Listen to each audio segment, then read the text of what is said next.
This episode was great. It was a great episode. However, the first 10 minutes had no audio, so there's that. So I'll just introduce it now. Welcome to Mind Melt. This is me, Rogelio. I'm recording this after the fact because no audio. Anyway, I have in the room with me, or I had in the room with me, Jerry, who is sometimes my co-host, and Edwin from the ADLC and SQE. He's representing both of them today. We had a great episode. Here it is. I hope you guys enjoy it. Also, there's an echo for the first 3 minutes, but don't worry, it goes away. Welcome back. Let me pause this. Welcome back to Mind Melt. We have a really weird echo that's echoing back to us, but I'm just gonna ignore it for now. All right. Okay, so the stuff with the tuition hike and everything. I don't know if you were at the AS Town Hall on Tuesday. What did you think about it? What were your thoughts? So I had a lot of conflicting feelings about it. Mostly insulted and angered by it, because the admins are kind of saying oh, there's help and you just need to apply more, and it's no, because we're already applying for that help and we're not getting anything back. That was the craziest thing that I heard, because the president, she kept saying, yeah, we have more scholarships, we have more stuff for you, right? Mm-hmm. But you still have to apply to that. Yeah, and quite a bit of people are going to get rejected from that. And on top of that, I've mentioned this a few times on the show that they said 60% of students won't be affected by the tuition hike because of financial aid. But what about the students that don't get financial aid? Exactly. I don't get financial aid. This is my last year, but if I had continued even more, that's more money coming out of my pocket. Yeah, I mean, the point I raised during the interview with Luchene was that are we just supposed to accept that it's never going to get easier? That it's a norm to work 2 to 3 jobs, have to have a really supportive family or friend network to even get one person through college? Are they doing nothing to actually reach that equity goal for good education for everyone? It's I think one of the most powerful people that went up to speak during the town hall meeting was that guy. I don't remember his name. He said, why don't you guys take a pay cut? Yes. And once he said it, you could hear all the members in the room. They're like, ain't no way he just said that. Yeah, I mean, that's exactly what I've been thinking. Because, if you look at the statistics that CFA's been putting out with, how the budget is allocated, we have a huge reserve that's not being tapped into. It's 16 management personnel per 1,600 students and only 1 counselor. And that's at this school? That's CSU overall? It's a CSU problem. But it shows you, budgets are how a campus shows its morality, what it prioritizes. I believe on our campus, one of the largest allocations of funding is policing. And that's ridiculous considering how quiet this campus is. And that's one of the ADLC's kind of main points. Yes. So for both SQE and ADLC, we were kind of formed around the issue of policing. SQE is more of a statewide thing, but of course they were branch here. And ADLC was kind of formed because we looked around, there was no group doing any sort of activism on this campus. So we decided to really have good principles that can guide us on everything. So abolition, both of a capitalist oppressive state, but also policing and any oppressive system. And decolonial because okay, you got rid of it. Now what? Well, then we'll look towards kind of indigenous ways of living and having connections with people that's more mutual beneficial than exploiting another for your own benefit. I also believe that there was a recent post on SQE about some kind of group regarding anti-policing. Yeah, things. So I can only speak a little about that because I don't know all the facts myself. But one of our members and their mentor received a scholarship to start a branch of CAT 911, and that's community. I forgot the acronym. But essentially, what they do is they monitor policing in an area. They're starting off small by focusing on our campus, but they do have aspirations of being a community thing for this county and local area. That's actually that brings me to a second point, which isn't really about police, but more about SQE and how they differ from ADLC. Yeah. So ADLC focuses more on this abolitionist thing and kind of moving and looking towards indigenous communities and seeing how they used to. How does SQE handle things like that? So SQE is less focused on like learning, right? They're more focused on direct action, and I feel like that's the biggest difference. Like obviously they still care about what we do. In fact, they come to most of our meetings and learn with us, but like they're more focused on rallying people against these causes, and they're more free to do that because they're not under the umbrella of CSUMB. Yeah, I got a question about that. Yeah. What are you guys like doing? Like, what activism like routes have you guys all this? So in regards to this semester, we're mostly in the organizing phase. Like we are planning to kind of take over Otter Thursdays. Mm-hmm. Like not on any malicious intent, let's clarify that, but more of like to take up space and kind of get students to actually talk to each other. Like, hey, if this is a day for our community, we should be able to discuss our community's problems and how we can address them. Yeah. So that's our main goal for this semester. But previous actions, like a semester ago, there was a housing protest. We were key in that. There was a parking protest. We supported that, but that was largely SQE and another class. But point is, like, when it is activism, we try to be involved. You guys did the housing protest? Yeah, that was mostly spearheaded by SQE and the former president of ADLC. Yeah, that was the when they were putting the posters around campus with posters, the small tent sitting in front of the OE grand opening, which was ironic. I love all that stuff. I love when like students go out and show their voice, and it's actually students doing it, not like what was it 2 weeks ago when the abortion people people would just travel the state to do this shit. It's not even students; it's people who get paid to go to schools. And they got the little GoPro cameras for and they're trying to get clips. Like they're trying to get people riled up for it. And they've come here before. Yeah, they had the old clips on their website. Like what, 6 years ago? Yeah, they're just here to rile us up again. CSUMB students freaking out. They had old clips of that, or I guess freaking out. Like really, what they were doing was they were trying to. Well, they try to come up with something or like try to tell them why their viewpoint might be a little bit. Thank you so much. A little bit not. Sorry, I lost my train of thought there. What I was trying to say is, students usually go up to them. I won't say all of them go up to them calmly, but what they are is they're kind of taught to escalate situations instead of de-escalate. You can see it on like my rap when a lot of people were making posts and comments that they would tell the abortion people, which I guess is what I call them, the abortion people. It's not a very good name, but pro-life. I guess the point across. Pro-life. Yeah. But they would say that they would tell them about like what they think about what they're saying, and that they should open their minds more. And then someone came up with a specific example that they told the abortion protester that they should open their minds more. And the abortion protester told them, "No, we shouldn't. That's dumb. You'll live a sad life that way." Yeah. Is it on? Testing. Say testing. No, this one. Yeah. Testing. Hello. Nothing. Yeah. Yeah, so going off of that, like whole thing, like we were very like upset about that, and we wanted to like form some kind of retaliation. Like one, it didn't work out because like SQE was down in Long Beach protesting a tuition hike.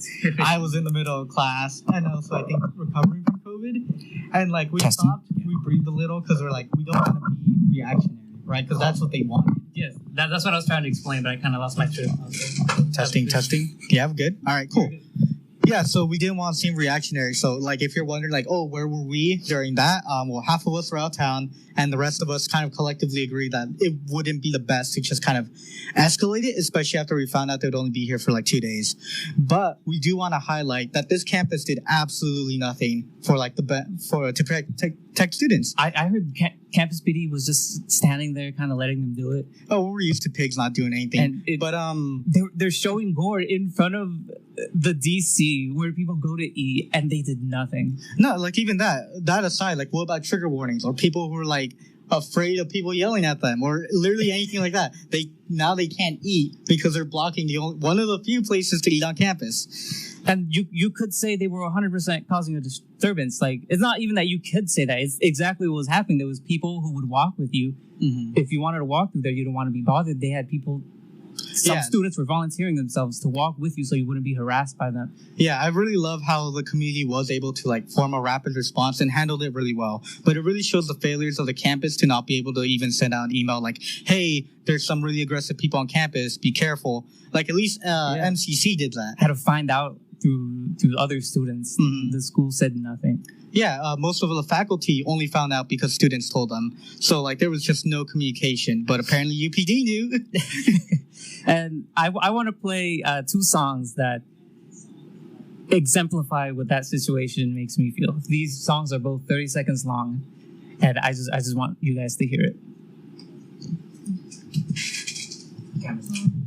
Yeah, it's been on. That's all. Oh, it's on? Yeah. I lost my keys, where are they?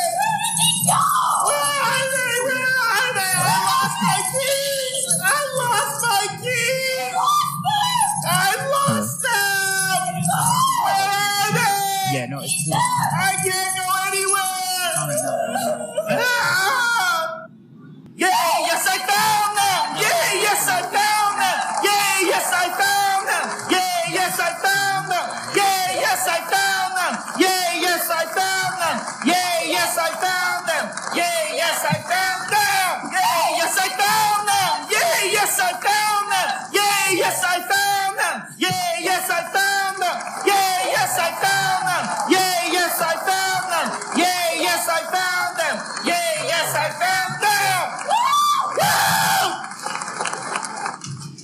That was I can't find my keys and oh I found them. But actually the thing I wanted to talk the most about was about Glenn Nelson.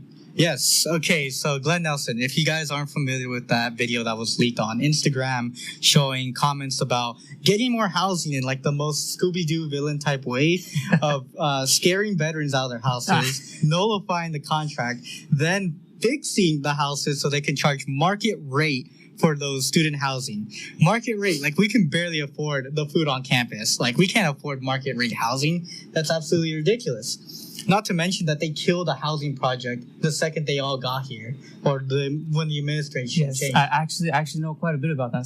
I saw someone asking on my Raft about that before, and what happened. From what I got from my research was there was a VP of something. I'm not sure what he was the VP of, but his name was Larry Samuels, and he worked here under President Ochoa before Vanya came in. And once Vanya came in and took over, she kind of got rid of his position and demoted him down. And then, since Larry was in charge of University Corporation, instead of him being in charge, she put Glenn Nelson in charge. And so Larry he took a pay cut and did demotion. So he's like, I'm getting out of here. He left to UCSC. And Glenn Nelson cut that housing project on 2nd and 8th Street. Yeah, straight cut it. It's just a parking lot now. Yeah. Oh, we do love our parking lots, which you can't use for free, by the way. $40 or less. Can't use it for I don't understand that. Like, if you pay for housing, they should give you a parking. It's like it makes no sense. Or yeah, I have a car now. I have to pay more because I have a car. And like, would they expect just us to take the bus ride at any time to get here? Yeah, and the Wave isn't a feasible solution. It really isn't. The Wave, you get on it, you expect it to take you out to where your classes are. Yeah. Right? Like maybe if they had more buses, they do that, but they don't. But instead, it takes you parking lot to parking lot, and then it'll take you to where you want to go. Yeah, like it really is just to cater because the parking lots are already far away from campus. So there's the issue. And 2, we even asked Vanya about this because we did have a meeting between us and her after the parking protest. And essentially, she said there's nothing wrong with our bus system, which is absolutely ridiculous. No, there's something wrong with the bus system. Like, no hate to the bus drivers. They're working with what they got. Yeah, but like, there's like so much mismanagement because you'll have the big buses during the dead hours and the short buses when it's like right before classes. Not to mention that they've been like making each bus stop progressively worse. Like they're all sagging because they're in the sun.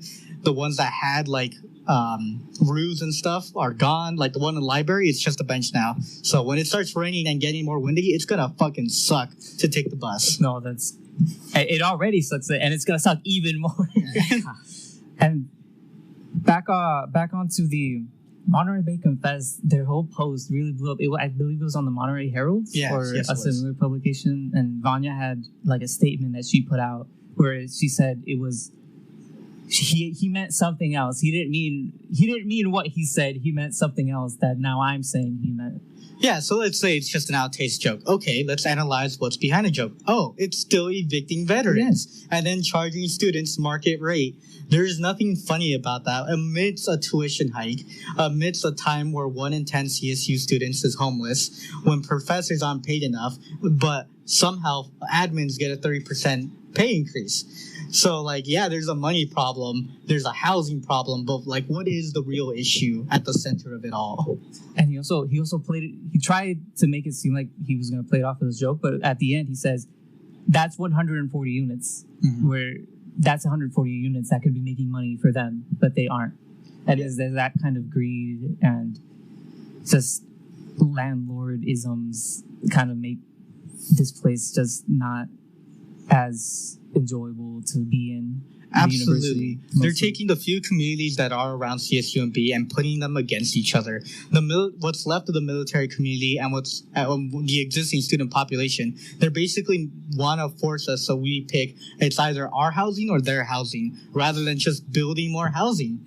Right? Like, it doesn't have to be that way. I can't even imagine how the people living in those Department of Defense houses feel right now, knowing that all that the administration wants is for them to get out so that they can take over those properties. More on what you said, what they're doing right now is putting everyone against each other. Like, even they're putting like faculty against students, and then now the students against, like you said, the veterans. Yeah, of course.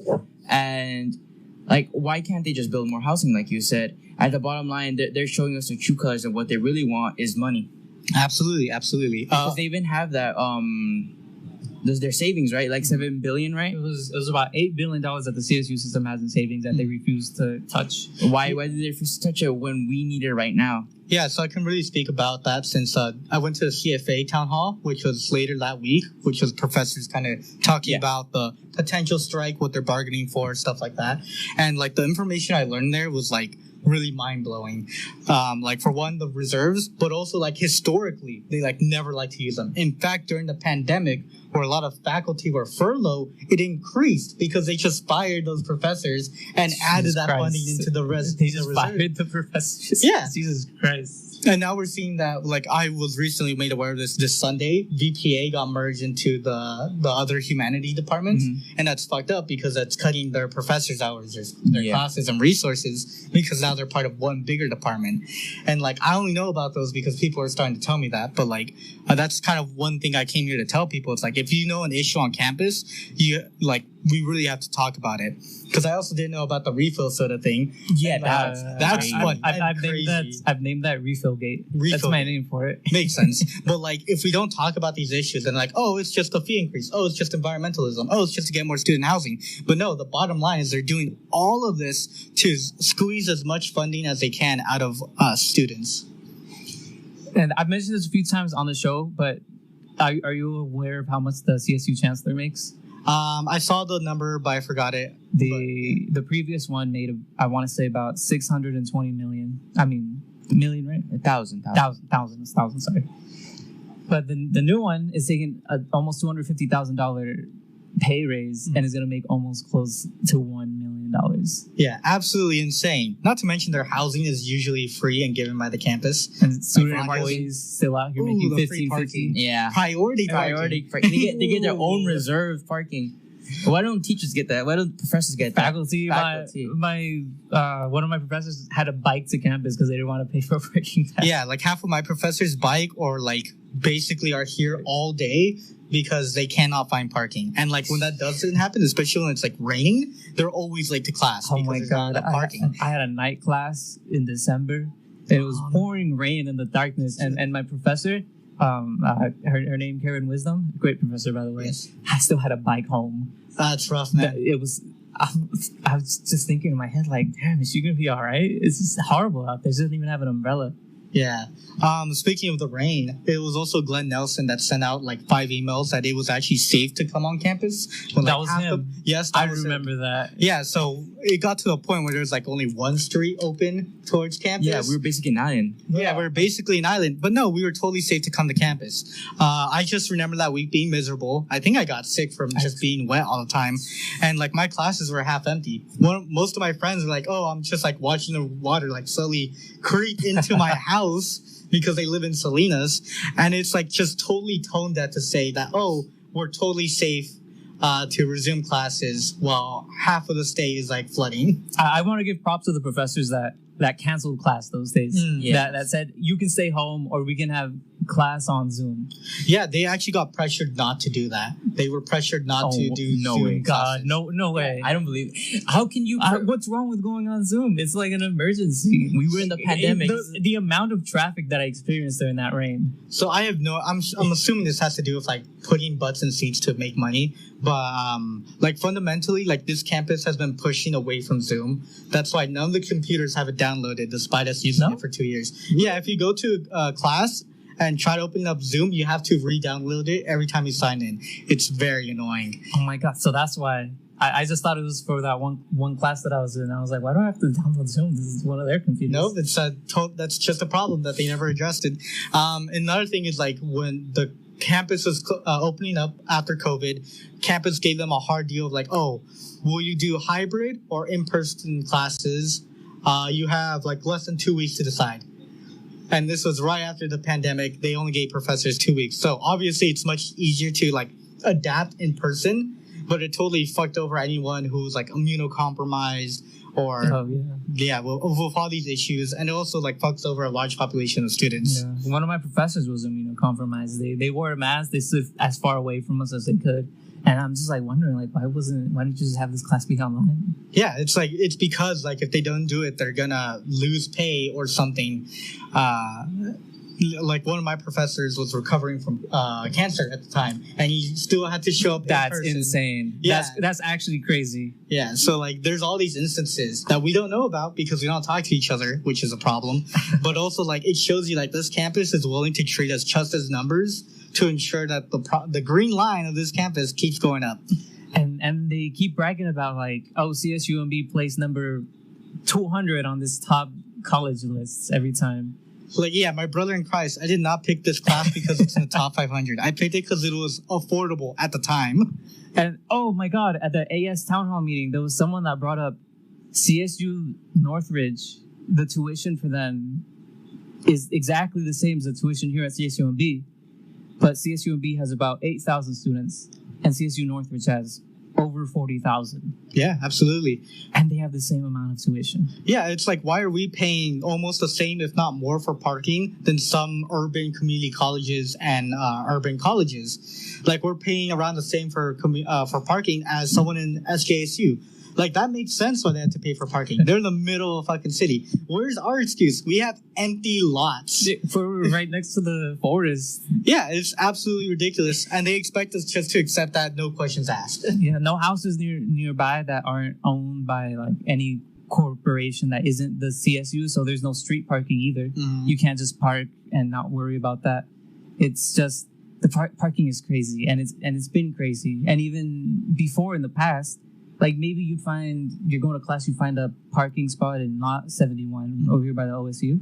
But even now, that's becoming even harder. Yeah, it's always full. It's gonna be. You gotta be like rounding it for like 20 minutes and then chase one person down. It's like hopefully they're going to their car. And then you see them going to your car, you're like, oh, thank God. Yeah, from like noon to 2 p.m. It's full. Yeah, shout out to the students of this semester for not quitting. Because like usually parking lots are like way more empty. Going to every class. Yeah, like the first 2 months, it's just like always full. Then everyone is like, nah, I'm not coming back. But now everything's full, so I hate it. Yeah, good job. I got to park at like Otter Thursdays. I believe you saw me there. I'm the guy that carries Mini Monty. I have shown up late a few times because first of all, I got to commute. Mm-hmm. I leave my house at like 10:30 from Greenfield so I can make it over here in time. And yet I still show up like 10-15 minutes late because I got to circle all the parking lots before I eventually give up and go to the far away one. Yeah. And And that's like a 10-minute walk Yes, it is. to the OSU. And I got to go upstairs, get mini Monty, go downstairs. And then I can do my job. Yeah, especially when like such a large population of this campus is commuters or people with some sort of disability. It's absolutely fucked up how spread out this campus is. And like I'm not expecting like them to just like shrink everything down, but at the very least they can really improve that bus transportation. I think what they need is more buses. They really do. More longer buses.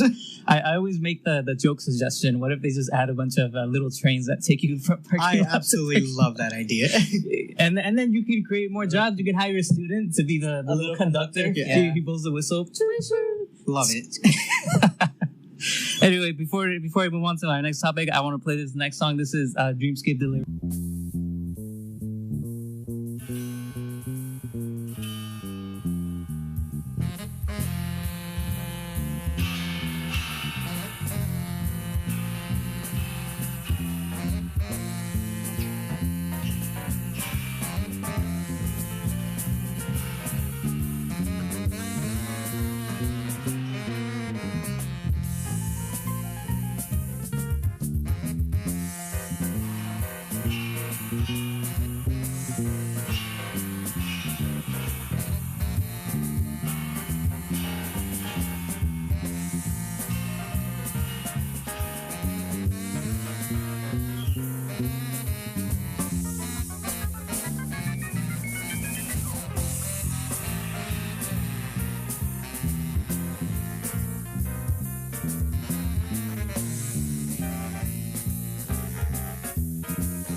we're back here at My Mouth, back here with Edwin.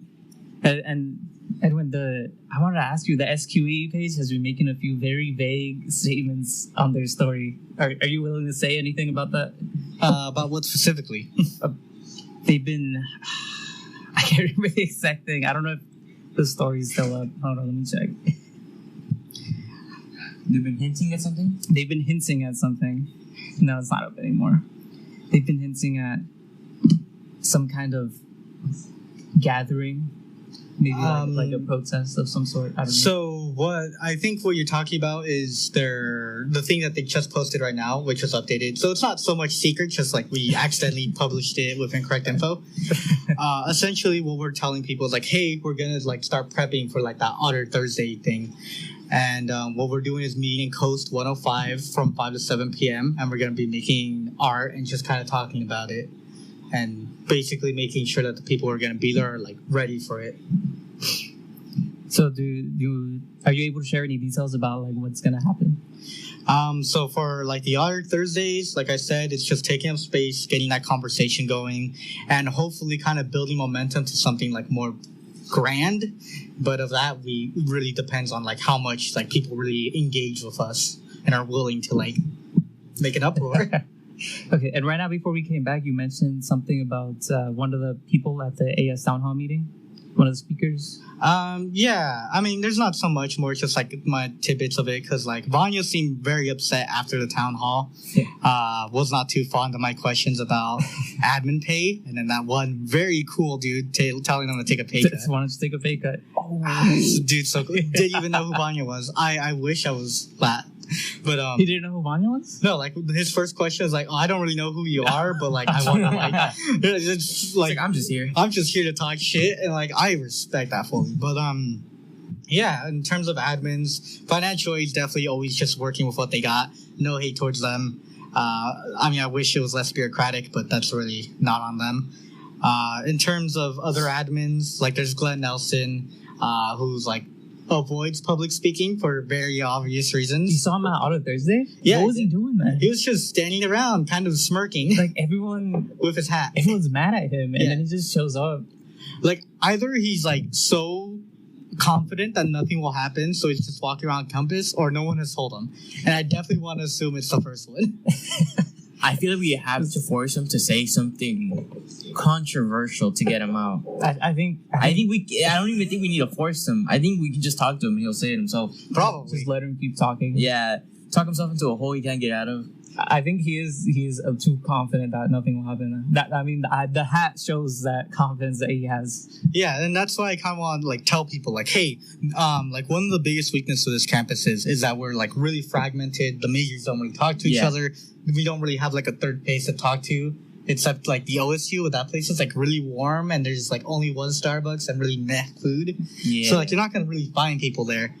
But like if we're like really talking to each other and putting pressure, this administration is not used to pushback, and we've seen that with the housing protest because they immediately like took a back foot because like that was just ruining their public image because local politicians came up for the OE opening and they saw the protest, and the protests are kind of drowning them out. Another thing is that you can't protest with making a lot of noise unless like Monday, like 11 to 1 p.m. That's such a specific what? Yeah, so like if you have a megaphone, don't do that. The campus can shut you down if you do that. Well, I mean that kind of defeats the point of a protest. Yes, it does. So there's a lot of rules regarding protesting on campus that obviously students aren't going to be aware of unless they read the stupid guide and handbooks, which we have. So we can't have a megaphone from 11 to 1? You can only have it 11 to like 1 on Mondays or something. It's only one day of the week, and it's when like most people are in like classes and stuff. Or not even here, because Mondays, who has class on Mondays? But yeah, like the whole point is like they kind of like made it so like you can only really raise your voice once a week, but that's like not really using your voice, you know? So that's why our thinking was like, okay, where else can we like go and be disruptive? And they really can like make a like be angry about it. And we thought Otter Thursdays. Those are supposed to be for students. There's already a lot of noise going on. A lot of music. Yeah, so we're like, fuck it, we'll do Otter Thursdays. And so like we tabled there officially as a club last Thursday. Went well, talking to a lot of people, making sure like a lot of people were like down for the cause. And that's another thing I was like really great to see during the town hall is that people I've never spoken for or never seen before were really like adamant that this is wrong. And like it was so painfully clear to the most randomest of people. And that was like really endearing to me. You guys had a lot of supporters on Thursday at the table? I mean, it was me and SQE member. Everyone we talked to was like really supportive, but at the same time, they ran out of hot dogs in like the first 10 minutes, so like it died down fast. It was a pretty long line, and then just nobody. Yeah, but this Thursday will be packed. You say? Maybe. I mean, we're definitely gonna be out there with CFA just to take up more space. I feel like they're probably gonna try to spin it. They're gonna like say like, "Wow, look how many people showed up to Thursday." Maybe, but I mean, the whole point is to get the word out with through. You guys got like banners and stuff. Is that what the art time is for in the morning? Perhaps. Okay. But yeah, like that's why I'm here talking about you guys, letting you know, like, hey, we should like really find a way to make this campus really our own. And that's why we're kind of like really more active on social media. Like I'm sure you've seen a lot of the posts from ADLC and SQE and just trying to raise awareness like, hey, like we should use our voices. And like we've recently rearranged our Discord so we can handle newer people without endangering any of the stuff we said before. So we're looking to get that out as well to answer questions. And it's important for us as students to use our voices because the administration either doesn't want to or can't do it for us. I don't know which one it is. It might be a mix of both.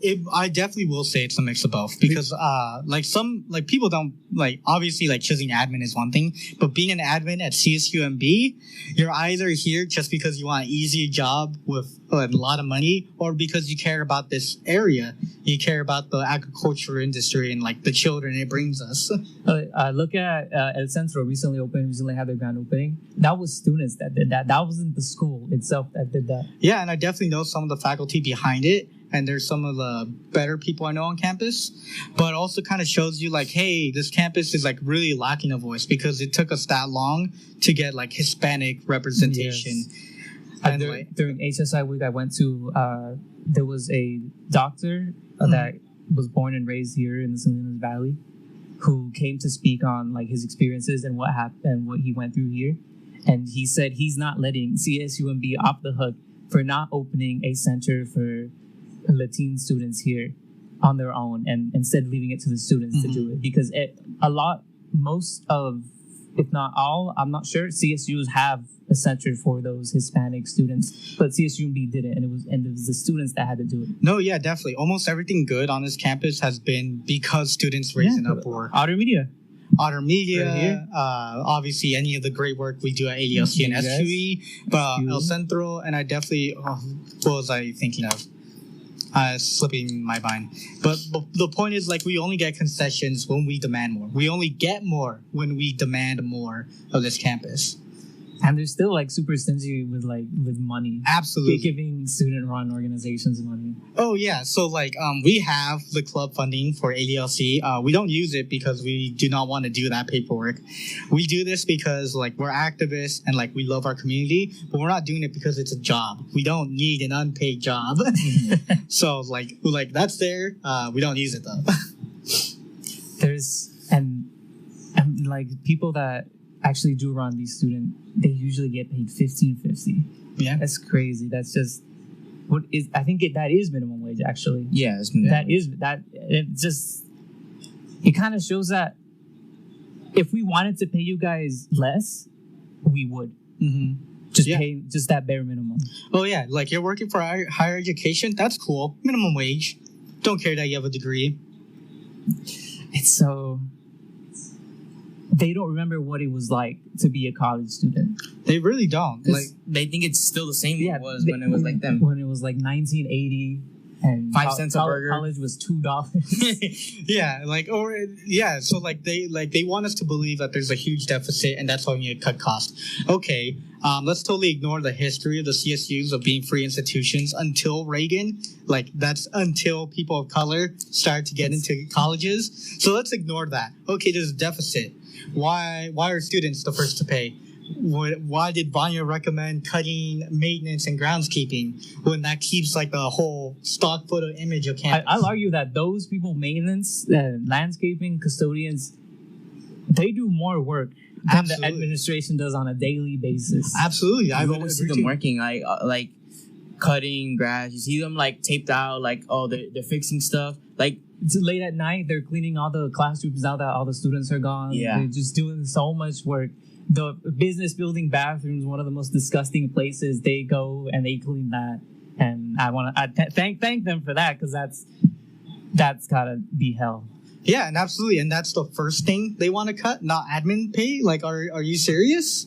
Not the UPD budget, which is ballooned in comparison to the students. I don't even know why we have. We have like UPD. 7 cruisers. Don't even know why we have a UPD. Yeah, don't know either. There's like there's been threats on campus. There's been dangerous situations, but were they transparent? Did we know what happened? No. Like we get an email at best that something dangerous happened and that UPD handled it. Yeah, we don't know what happened. We don't know if it was handled appropriately. We don't know if like police were even necessary. It could have been just a mental distress and a friend could have talked them down. But no, we sent UPD, and there's no way to validate that because those records are locked up. And the UPD kind of just, they just kind of terrorize students in a way. Like, you see them when you're driving and you're like, shit, it's the UPD. And also, like, the parking from there, like, I think, do they do parking or is that someone else? That's someone else, technically. But, like, it's also a private company that the campus contracts, and then they don't maintain the parking. Almost all the machines don't work. Yeah. Right? It's a pain in the ass to, like dispute with them or, like, use their shitty website. So, like, there's that. But even then, like, we don't feel safe with police on campus. Not at all. Especially if you're like someone with melanin. Yeah. Like, we have bad history, and I don't feel safe around that. Mm-hmm. Not to mention like the stories you have of people like being trailed, coming back to campus or coming home, it happening to even professors. And like, it's absolutely ridiculous that we have to be fearful within our own institution. It's just, like, sometimes you'll see the police in the library. Like, you go there, you wanna study, you wanna go there, you wanna be peaceful, and then you're walking up the stairs and like you're going into the second floor and the police just staring at you as you walk by. Like, okay, you're already treating me like a criminal, haven't done anything yet. Yeah, absolutely. And I'm more white complected, right? No, of course. So obviously I don't get it as bad for that, but like for other students who do definitely get it really badly, it just sucks. Yeah, I definitely agree with you there. And then it's funny because like we asked Vanya about that during the parking protest, and she's like, "Oh, the police will be on bikes now, so they'll be friendlier, and we're gonna give them a dog, not like a canine unit, but like a dog students can pet." And you're like, okay, so you're wasting how much money PR on that? thing. Yeah, it's all PR. And just buy them all horses at this point. Yeah. Oh, that would be better. Why don't we give them a whip? Oh, fuck. Why don't they ride an actual pig? Yeah. There's a bit of animal cruelty, but yeah. Surprised they haven't opened them a little donut shop here yet. For real. No, they can't get a competition with Chartwells. Oh, that's right. And then it was Glenn Nelson that signed the thing to bring the refill stuff with Chartwells. The contract. Mm-hmm. It's funny that they said it's a sustainability thing. That's not a sustainability. Yeah, like you did nothing of sustainability here. You're just charging. Like, if it was sustainable, let's say it was, they would give those cups free with the meal plan. Yeah. Because like you're already paying $2,000. You're telling me you can't afford to give them like a free aluminum cup? Like, but no, it's to clearly squeeze out more money out of students. Crazy that. But some of the dorms here, a meal plan is required. Yeah, $2,000. That's crazy. So I lived in North Quad last semester, or for 2 semesters, and I had to buy a meal plan. Absolutely did not need it. It was way more expensive than it was worth when they're selling like $16 pints of ice cream. And like everything's like a markup price of at least 45%. I remember that from a meeting. And it's like, it's not good quality food. It's expensive food.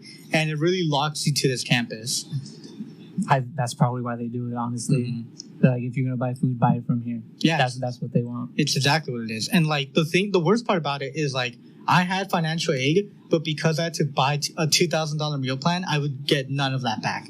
Now that I'm living in East Campus, I got $2,000 because that's not going to the campus anymore. So cool. like I'm paying a little more in rent because the East Campus, but now I have more expendable income. It's like the most money I've had in my wallet in like 10 years. You know who doesn't get talked about enough? Out-of-state students that gotta pay like $10,000 in their tuition. Yeah, like honestly, props to out-of-state students who chose this place. What is that? Out-of-state students, 52% of CSUMB. Yeah, it's absolutely crazy. Especially we have a ton of international students, but only 2 of them get a full ride scholarship. Like 2 students out of all the internationals. Really? Yeah. It's absolutely crazy. I'm in global studies, so half of our classes can be international students. Half of them were like Japanese at one point. And like, I can only imagine how much money they're paying to be in this campus who doesn't really care about them, but is using them as like, oh, we have a lot of international students. Isn't that great? But like, it's a number on a chart. Yeah, it's not doing anything for them. We're just a number to them. Well, Edwin, I want to thank you so much for coming on the show. Absolutely. And talking about these issues. And just kind of shedding some light.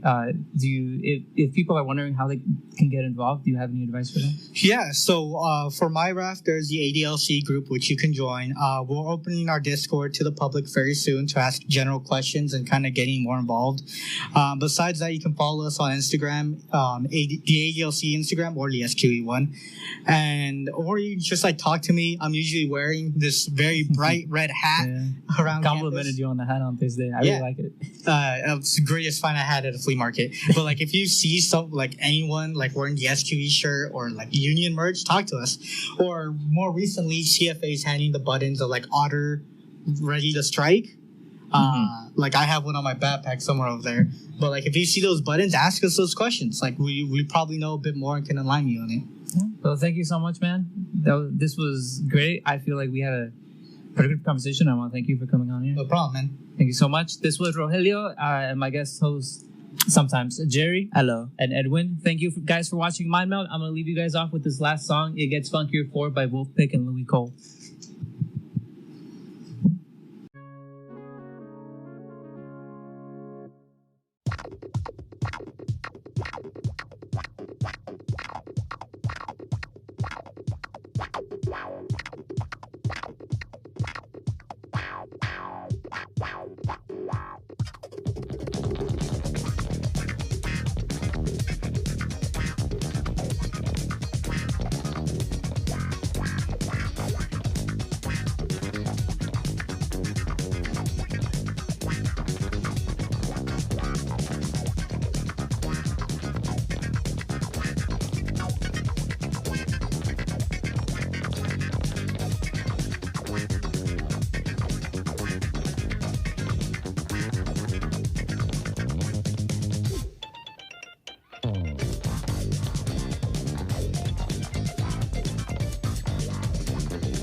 Also, there's an echo for the first like 3 minutes, but don't worry, it goes away